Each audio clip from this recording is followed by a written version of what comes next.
బోనా బోనా, నా బిడ్డ కోసం సర్వస్వం కోల్పోయిన నేను ఈ ఒక్కింటి కోసం ఎలా ఆశపడతాననుకున్నావు బోనా? నా కాళ్ళు పట్టుకొని ఒక నెల రోజులు గడువు హరి అని బ్రతినడుకో.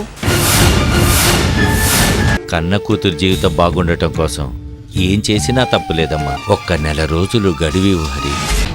చాలు, ఈ జీవితానికి ఇది చాలు. నా జీవితంలో నేను సాధించాలనుకున్నది రెండు. ఒకటి, నిన్ను ఓడించడం. 2, నిన్ను నా కాళ్ళు పట్టించుకొని బ్రతిమలాడించుకోవడం. ఇప్పటి వరకు మా సంతోషం కోసం మీరు పడ్డ అవమానాలు చాలండి. ఇంకా మా సంతోషం కోసం మీ మీద మీరు ప్రమాణాలు చేసుకుని అబద్ధాన్ని నిజం చెయ్యొద్దు.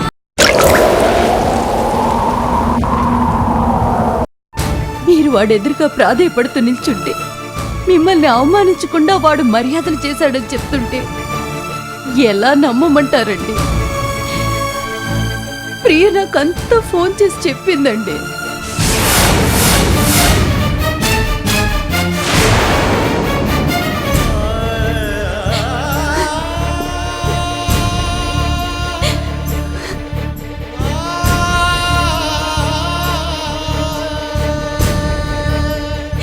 ఒకప్పుడు వాడు మీ కాలి కింద చెప్పులో పడుండేవాడు.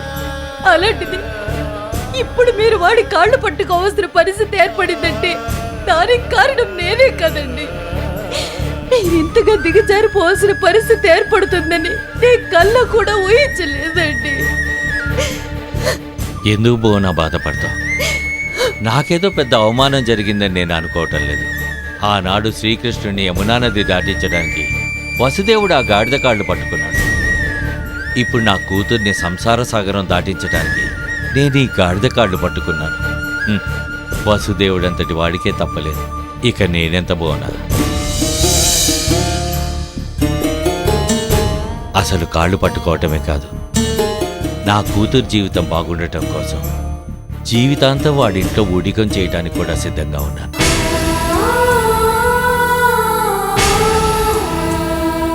నా కూతురి కోసం ఎన్ని అవమానాలు ఎదురైనా అవి నన్ను బాధించవు బోనా, బాధించవు.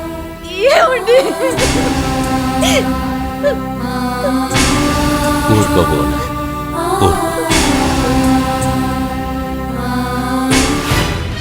ఏంటి సుందరం గారు, చెప్పండి, ఏం జరిగింది? మళ్ళీ ఏమైనా గొడవ జరిగిందా? పోనీ ప్రియకేమైనా అయిందా? చెప్పండి. ప్రియ సంగతి మీకు తెలిసిందే కదమ్మా. మీ బాబాయ్ గారి పరిస్థితే అస్సలేం బాగోలేదు. హరి చేసిన పాపాలకి సాక్ష్యంగా నిలిచానమ్మా నేను. కొన్ని ఘోరాలకు ఆజ్యం కూడా పోశాను. ఇన్ని రోజులుగా మేం చేసిన పాపాలకి ఎవరెంత బాధపడినా నా మనసు మాత్రం ఎప్పుడూ కరగలేదు. కానీ ఈ రోజు జరిగిన సంఘటన చూసి తట్టుకోవటం నా వల్ల కాలేదమ్మా. ఏం జరిగింది? ఏం జరిగింది సుందరం గారు? నా కళ్ళతో ఏదైతే చూడకూడదనుకున్నానో అదే చూడాల్సి వచ్చిందమ్మా. హరి ఇలాంటి నీచుడి దగ్గర మీ బాబాయ్ చేతులు కట్టుకొని నుంచునే పరిస్థితి వచ్చిందమ్మా. ఇలాంటి పరిస్థితి వస్తుందని నేను ఎప్పుడూ ఊహించలేదు. చివరికి ప్రియా జీవితం కోసం మీ బాబాయ్ హరి కాళ్ళు కూడా పట్టుకోవాల్సి వచ్చిందమ్మా.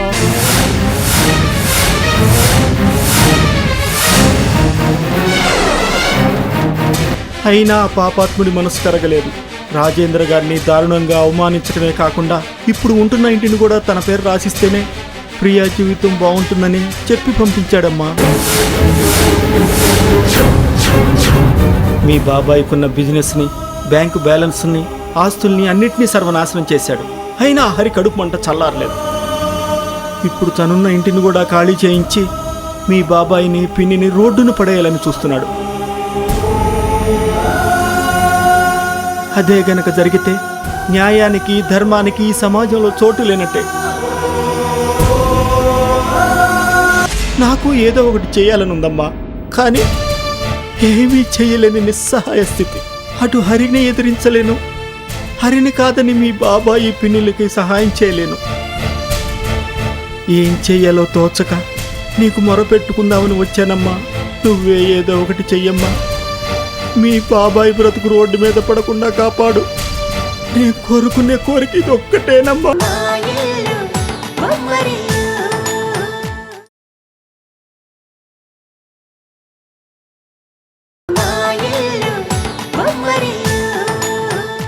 నువ్వే ఏదో ఒకటి చెయ్యమ్మా. మీ బాబాయ్ బ్రతుకు రోడ్డు మీద పడకుండా కాపాడు. నేను కోరుకునే కోరిక ఇది ఒక్కటేనమ్మా. వస్తానమ్మా.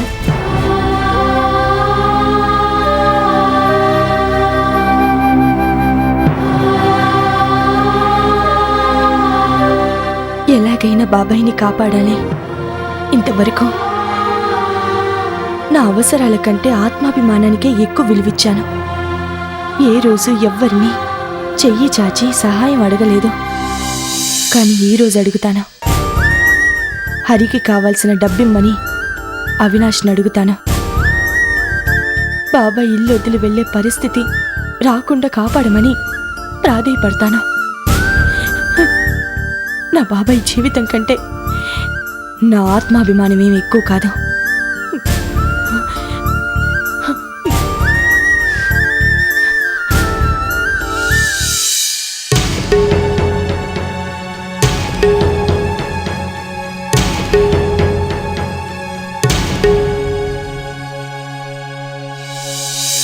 The number you have dialed is incorrect. Please check the number and try again. ఇప్పుడెలా? ఏం చేయాలి? అవినాష్ ఫోన్లో దొరక్కపోతే బాబాయ్ని ఎలా కాపాడగలను? ఇప్పుడేం చేయను?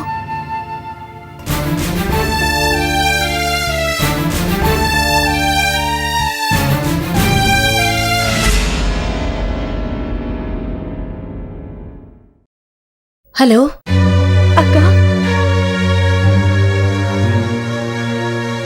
భార్గవి, అక్క, ఏమైందమ్మా? ఎందుకు ఏడుస్తున్నా? తట్టుకోలేకపోతున్నానక్క. ఈ కష్టాల్ని తట్టుకోవడం నా వల్ల కాదక్క. ఓదార్చడానికి కూడా నా దగ్గర ఎవ్వరూ లేరక్క.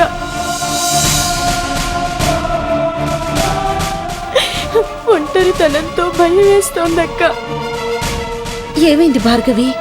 ఎందుకంత బాధపడుతున్నావో చెప్పు.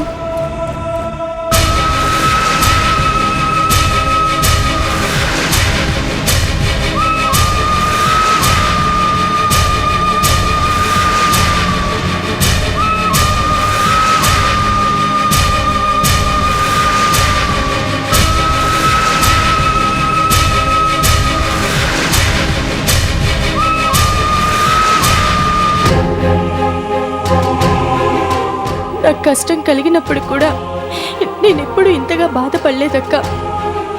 బాబాయ్ జీవితం ఏమైపోతుందోనని నాకు చాలా భయంగా ఉందక్క. ఒంటరిగా నేను ఉండలేకపోతున్నానక్క. నువ్వు నా దగ్గరకు వచ్చాయక్క. ప్లీజ్ అక్క.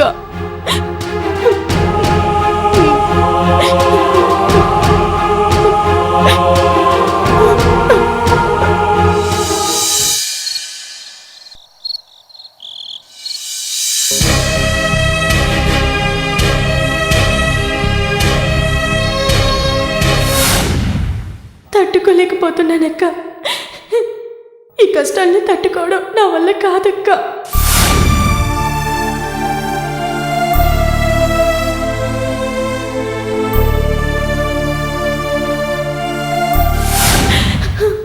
ఓదార్చడానికి కూడా నా దగ్గర ఎవ్వరూ లేరక్క.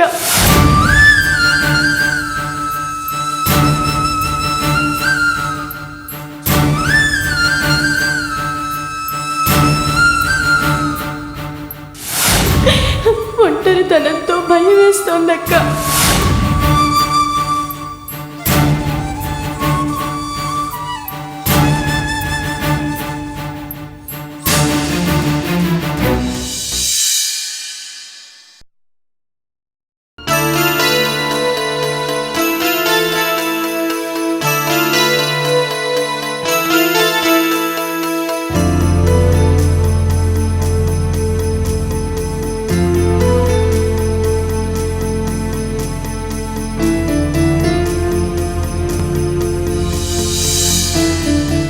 ఏంటమ్మా? ఏదన్నా మాట్లాడాలా? ఏం లేదు నాన్న. ఏదో ఉందమ్మా. లేకపోతే నా దగ్గరికి వచ్చి మళ్ళీ వెనక్కి ఎందుకు వెళ్తావు? రామ్మా, కూర్చో.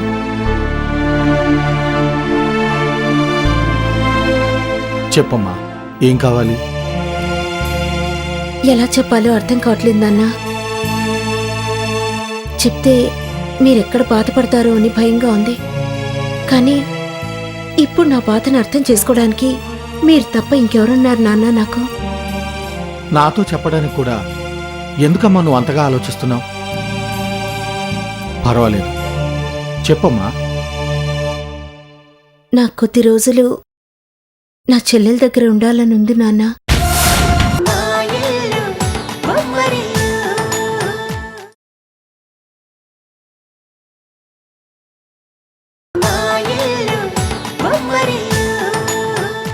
నాకు కొద్ది రోజులు నా చెల్లెల దగ్గర ఉండాలని ఉంది నాన్న.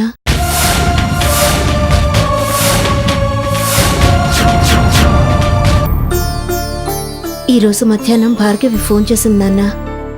ఏం జరిగిందో తెలియదు కానీ తనంత బాధపడుతూ మాట్లాడటం నేనెప్పుడూ చూడలేదు.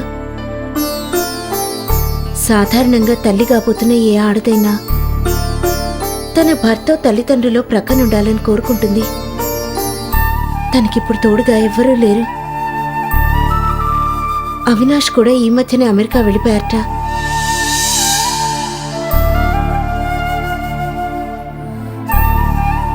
ఒంటరిగా ఉంటుంటే భయం వేస్తుంది. నాకు తోడుగా నువ్వు రా అక్క అని బ్రతిమాలుతోందన్న. ఏం చేయమంటారు? ఇందులో ఆలోచించడానికి ఏముందమ్మా? నీ చెల్లెల్ని చూసుకోవాల్సిన బాధ్యత నీకుంది. పైగా ఈ పరిస్థితుల్లో తను ఒంటరిగా ఉండడం మంచిది కాదు. కాబట్టి నువ్వు వెళ్ళాలని ఆలోచించడంలో తప్పులేదమ్మా. కాకపోతే ఇక్కడ మీ అమ్మను ఎలా మేనేజ్ చేయాలా అని ఆలోచిస్తున్నాను. నువ్వు భార్గవి దగ్గరికి వెళ్ళాలి.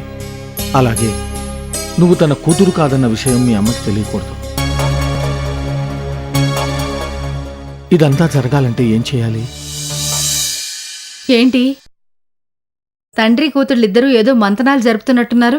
ఏముంటుంది, ఇన్నాళ్ళు నువ్వేమో నా మనవణ్ణి చూడాలని నువ్వు పట్టుపట్టావు.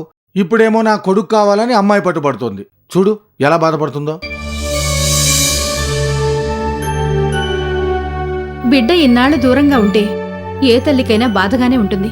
అందుకే అల్లుడు గారిని అమెరికా పంపించి మనవణ్ణి తీసుకురమ్మని చెప్పాను. ఆయన అక్కడే మకం పెట్టేశారు.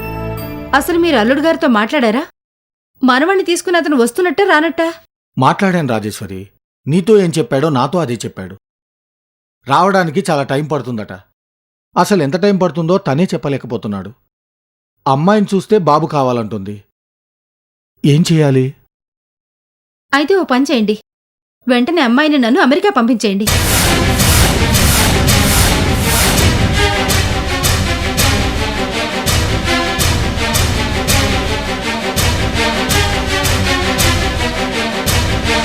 మేమక్కడ కొద్ది రోజులుండి మనవణ్ణి అల్లుడిని తీసుకొచ్చేస్తాం.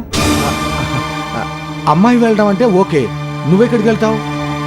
అమ్మాయి కంటే వీసా రెడీగా ఉంది కాబట్టి ఇవ్వాలే ఫ్లైట్ టికెట్స్ కొని రేపే పంపించేయచ్చు. కానీ ఇప్పుడు నీకు వీసా కావాలంటే కనీసం 6 నెలల టైం పడుతుంది. అసలు అవన్నీ వదిలేయ్. నువ్వు అమెరికా వెళ్ళిపోతే ఇక్కడ నన్నెవరు చూసుకుంటారు? అది మాత్రం నిజమేలేండి. నేను పక్కన లేకపోతే పైసకు కూడా పనికిరారు మీరు. కబుర్లు చెప్పడమే గాని కనీసం స్టవ్ మీద 4 అన్నం మెతుకులు పెట్టుకోవడం కూడా చేత కాదు మీకు. అదమ్మా మీ నాన్న సంగతి. నేను మీ నాన్నని వదిలి రాలేను కాని మరి నువ్వు ఒక్కదానివే వెళ్ళగలవా?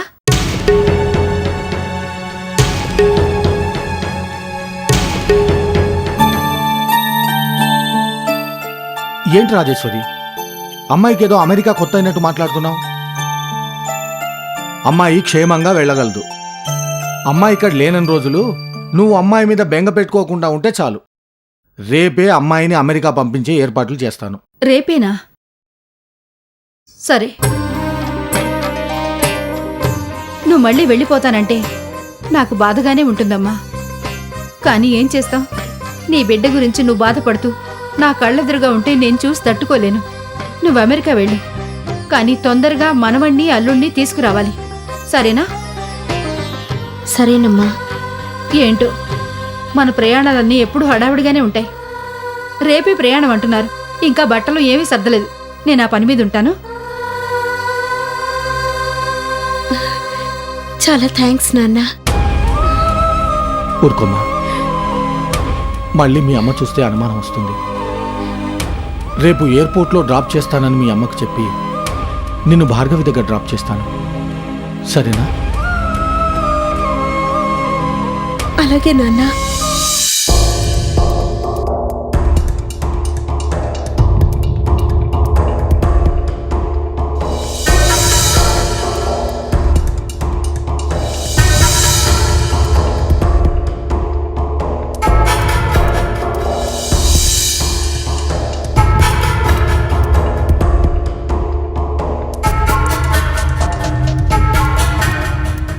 అజయ్, ఆ చూపేంటి?